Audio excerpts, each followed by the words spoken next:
1982, é uma conferência intitulada Valores na Ciência, né?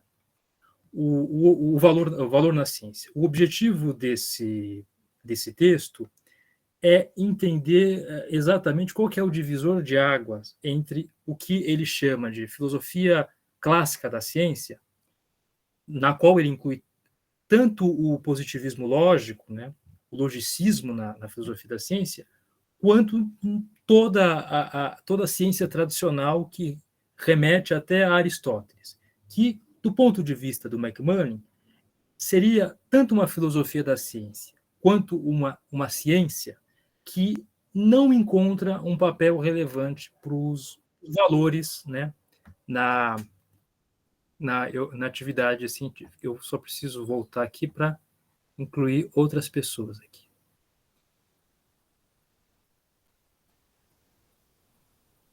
Perfeito.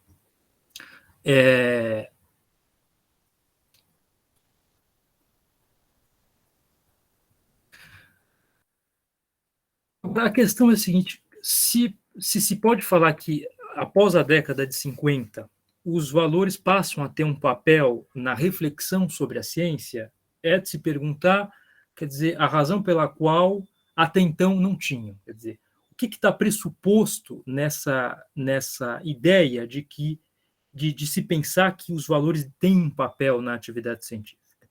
O que está por trás disso, e do qual eu vou falar durante certo tempo nessa aula, é o que se pode chamar de dicotomia entre fato e valor.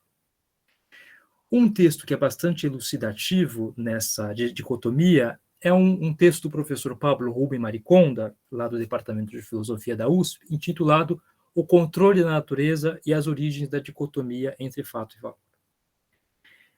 O professor Mariconda se debruça sobre o problema de qual é a origem dessa distinção entre fato e valor e como é que ela se constitui como um aspecto central das práticas científicas atuais.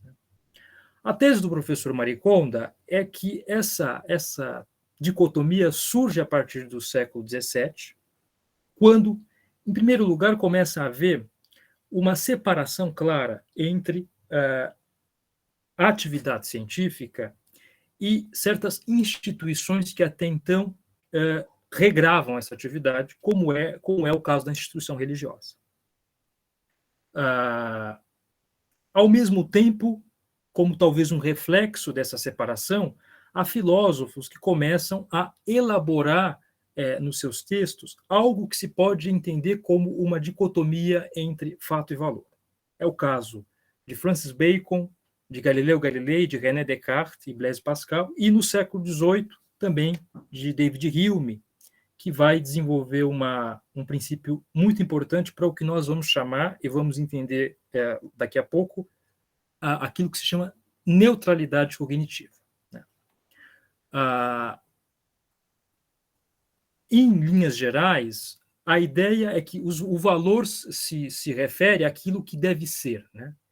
E ao subjetivo, ao arbitrário, ao que se liga ao âmbito das emoções ou sentimentos, como vai ser a tese do David Hume e como será a tese da teoria do valor, do qual nós vamos comentar, que surge no século XIX e que o McMurray cita no texto, né? Ou também a ética, e, portanto, isso é o que é mais importante, a ideia de que o valor não se liga àquilo que tem caráter cognitivo. Quer dizer, justamente o que tem caráter cognitivo eu vou admitir mais umas pessoas aqui, o que tem caráter cognitivo é justamente aquilo que diz respeito ao âmbito dos fatos, né? Ao domínio do que é, das coisas, do objetivo e do que possui nesse sentido do que tem nesse sentido um caráter cognitivo. Deixa eu admitir mais pessoas aqui.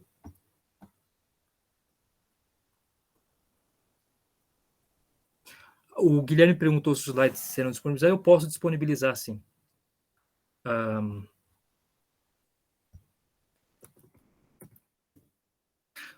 Para defender essa tese, o professor Mariconda aventa uma série de ideias que vão contribuindo para essa distinção. A primeira ideia é a de que há um método natural, universal, e que permite o conhecimento da natureza de maneira imparcial e suficiente. Deixa eu aceitar mais pessoas aqui.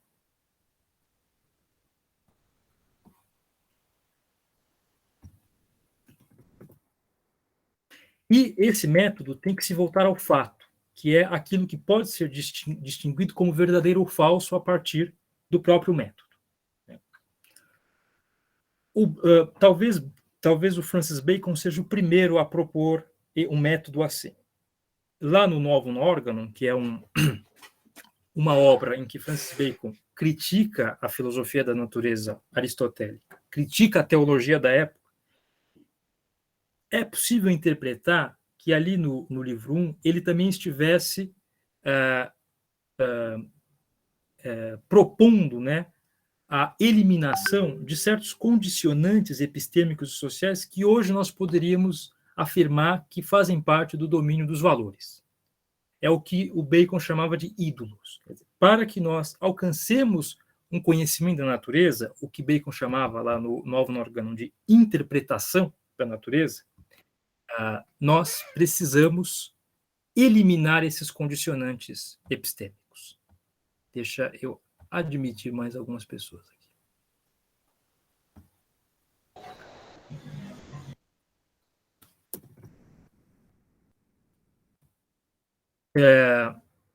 Quais seriam esses condicionantes epistêmicos? Preconceitos, a fraqueza da própria constituição cognitiva do humano, certos preconceitos oriundos da educação, dos hábitos. Hábito é uma palavra muito importante na filosofia aristotélica e é justamente uma palavra que que dizia respeito à necessidade de, para a obtenção do conhecimento, haver um certo condicionamento corporal. Bom, Bacon abandona essa ideia. E condicionantes linguísticos também. Quer dizer, a própria língua tem armadilhas que podem fazer com que nós descrevamos de maneira equivocada a própria natureza. Há condicionantes filosóficos e teológicos. Tudo isso é entendido como fazendo parte desse âmbito dos valores, algo que depende da autoridade religiosa da época, da autoridade civil, da autoridade moral ou legal. Então, é possível afirmar que há, já em Francis Bacon, a proposição desse método universal que depende da separação entre fato e valor. Em Descartes, há, além da proposição de um método fundado na razão universal, o método cuja unidade é dada pela unidade da própria razão, como está lá nas regras para a direção do espírito, nas primeiras regras, Descartes também faz, nessa mesma obra, uma crítica ao que se chamava de conhecimento histórico. E é justamente um conhecimento que dependia, do ponto de vista cartesiano, da autoridade. E que, portanto, não nos poderá levar a um conhecimento da natureza que deve ser baseado unicamente neste método aurido da própria razão. Então, há uma passagem na regra 3 das regras para a direção do espírito, em que Descartes nos diz: não nos tornaremos filósofos se, tendo lido todos os raciocínios de Platão e Aristóteles, não pudermos formar um juízo sólido sobre quanto nos é proposto. Com efeito, daríamos a impressão de termos aprendido não ciências, mas histórias. Então, ele faz uma crítica justamente ao conhecimento histórico. Quer dizer, o conhecimento aprendido unicamente através dos livros e que fazia parte, até o século XVII, da maneira de ensino da universidade, né? A universidade medieval.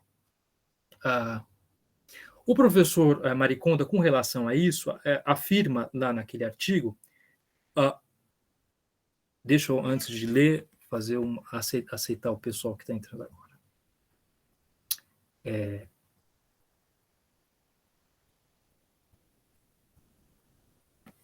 Eu vou só mandar uma mensagem aqui para um colega, que talvez ele consiga aceitar as pessoas sem que eu tenha que parar a aula.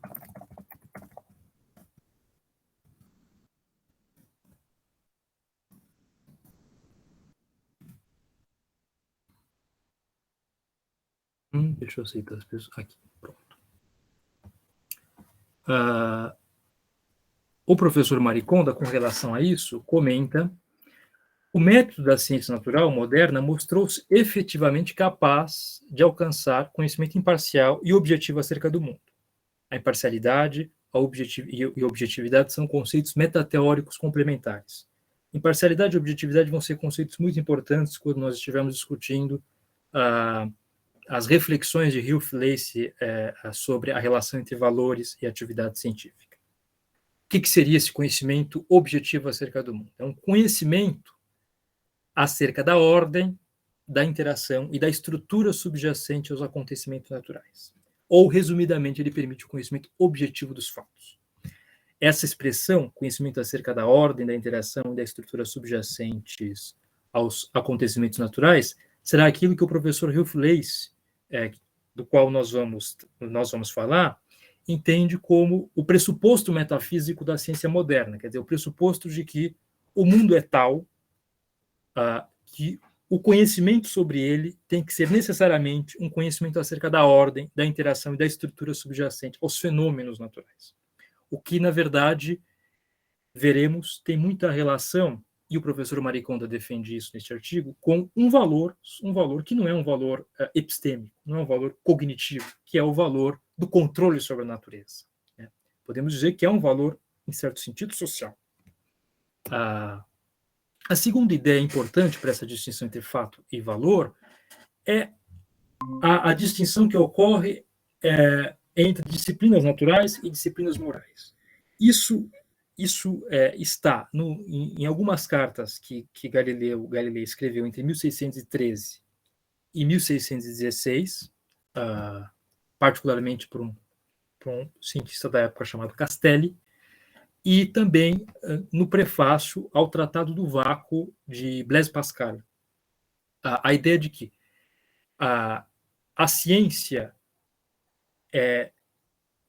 ela é veiculada em disciplinas naturais, que são aquelas que se preocupam justamente com o estabelecimento dos fatos, quer dizer, visam o conhecimento da natureza, ao passo que as disciplinas morais são aquelas que procederiam por, e essa palavra será muito importante, aparecerá diversas vezes no texto do Beckmann, por avaliação.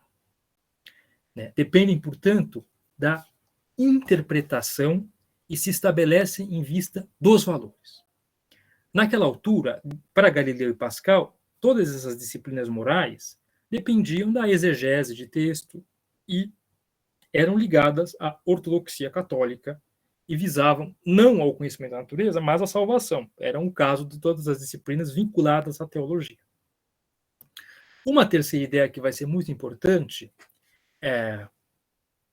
inclusive importante para o positivismo lógico, que nós vamos tratar daqui a pouco, é o princípio de Hume.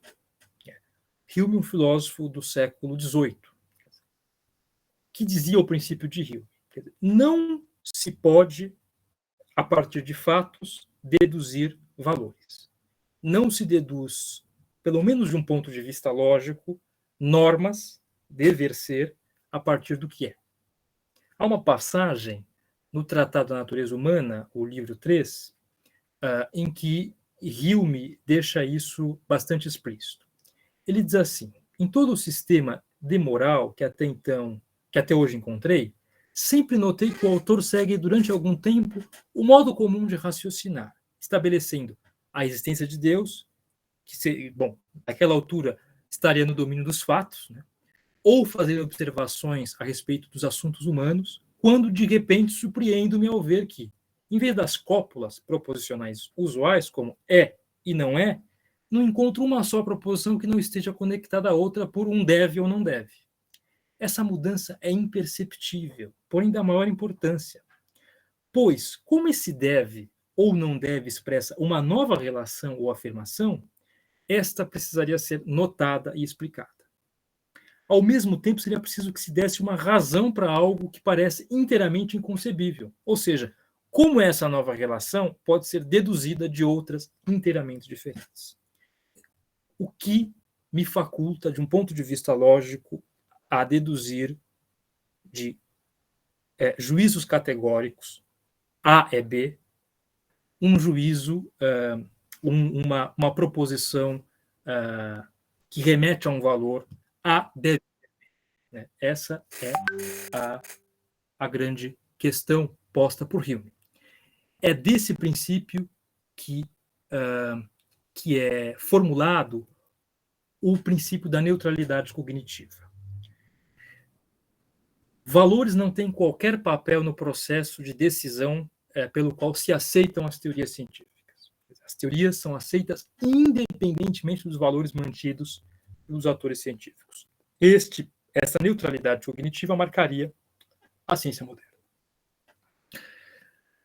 Bom, vamos saltar alguns anos e chegar à década de 30 ao positivismo lógico. O positivismo lógico é uma epistemologia, quer dizer, um discurso sobre as ciências que é formulado por um grupo de filósofos e lógicos. O Círculo de Viena, ou seja, um grupo de filósofos que trabalhavam na Universidade de Viena, é o caso do Moritz Schlick, Otto Neurath, o Rudolf Carnap. Eu vou ter que parar para aceitar aqui mais pessoas aqui.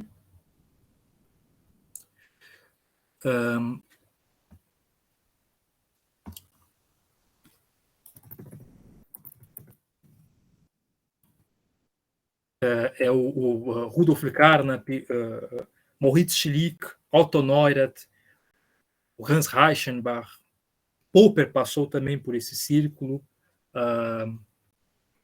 e também por um grupo de Berlim, ao mesmo tempo, da Universidade de Berlim, como é o caso do Hans Reichenbach.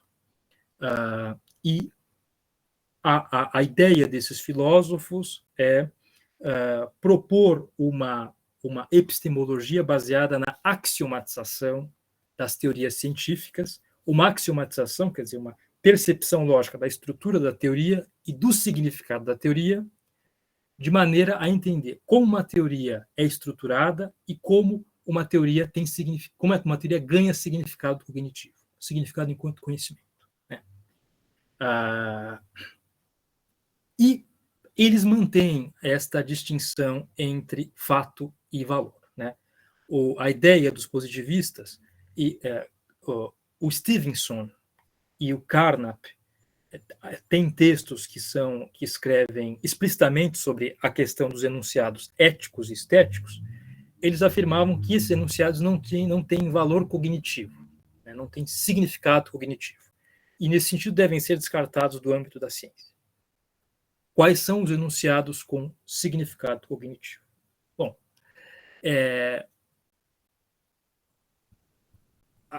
no início do século XX, sobretudo pela proposição de certas teorias científicas,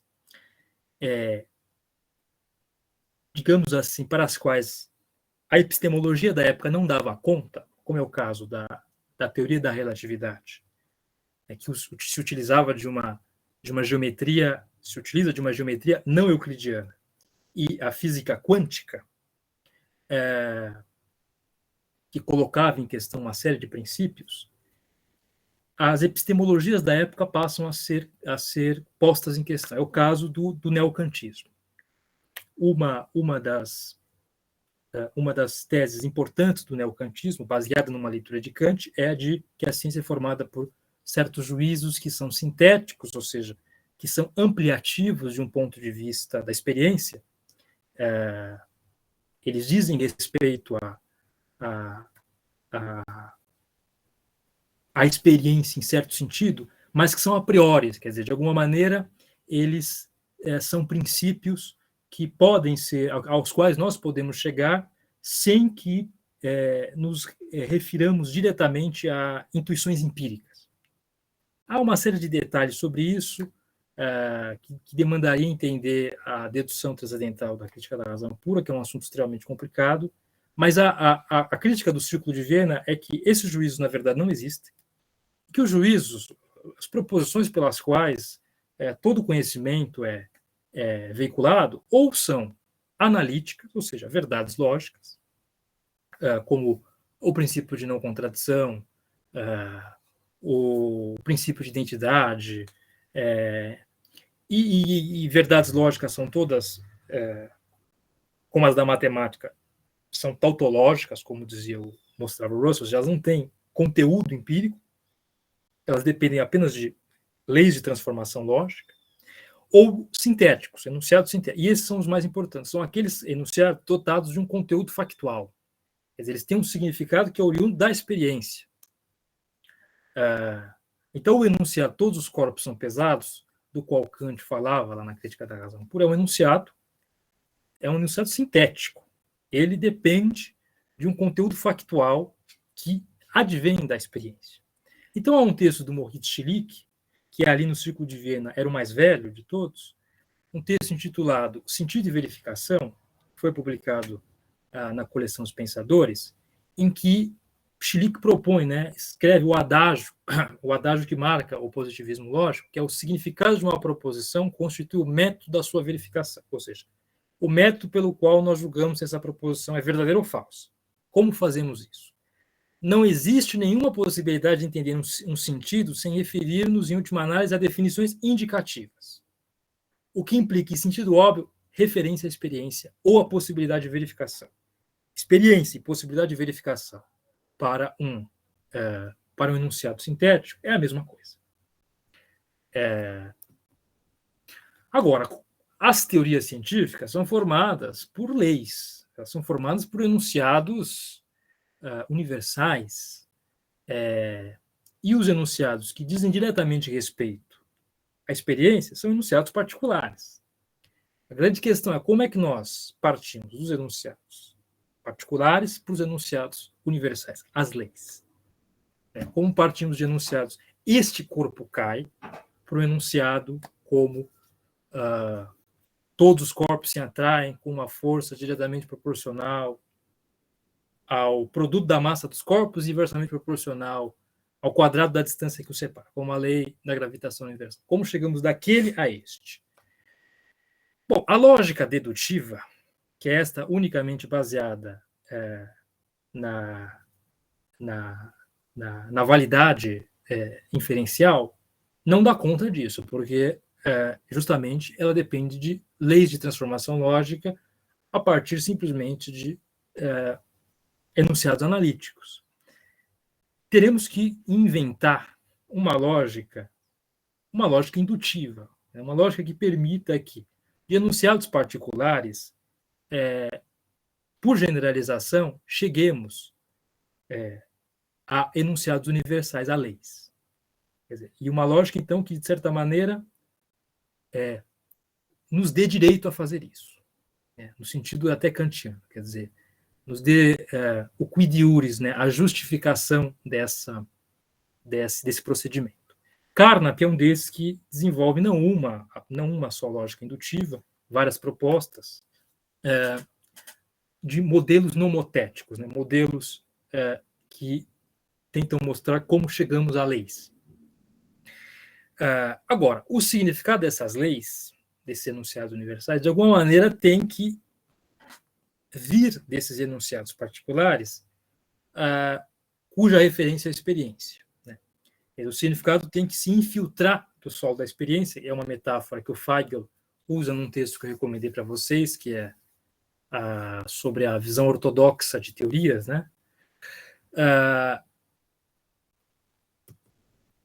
e aí, bom, isso resulta no que nós conhecemos hoje como a visão ortodoxa de teorias científicas, ou a visão recebida de teorias científicas. Os hispânicos chamam de a visão heredada de teorias científicas, que as teorias são sistemas hipotético-dedutivos, elas são postulados não interpretados, elas possuem, digamos assim, termos primitivos, cuja relação permite que nós cheguemos a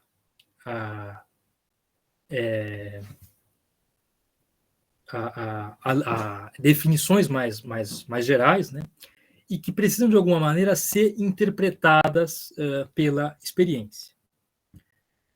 Bom, esses enunciados esse sistema de postulados não interpretados é formado por termos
termo teórico temperatura quando eu proponho um meio a partir da própria experiência de determinar a temperatura em geral. Então, é operacional nesse sentido, né? Há uma série de problemas, porque isso é muito fácil com termos assim que são teóricos, mas que parecem remeter mais facilmente à experiência, como temperatura. Fica um pouco complicado com um termo como elétron, por exemplo, né?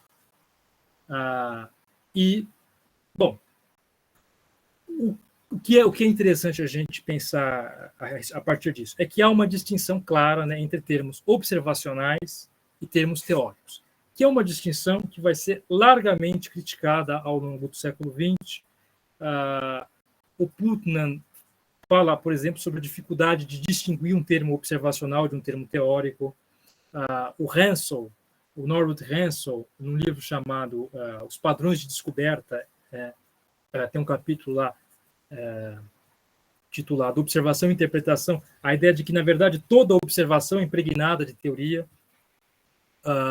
Bom, mas é um dogma, entre aspas, da visão herdada de teorias.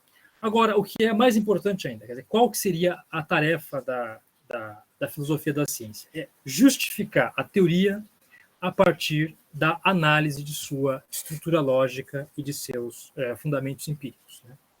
Não interessa, portanto, o contexto da descoberta, não interessa como essa teoria foi inventada, qual foi a gênese dessa teoria, não interessa nada daquilo que o Reichenbach dizia que era o contexto da descoberta, e o Popper, por exemplo, dizia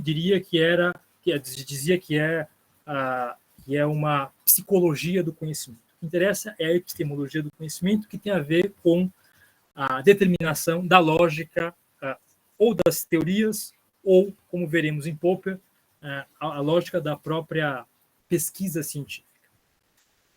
Bom, e aí o Carnap, num texto muito famoso chamado A Eliminação da Metafísica através da Análise Lógica da Linguagem, lá ele afirma, né, que a validade objetiva de um valor... Eu só vou fechar aqui a janela por conta da chuva.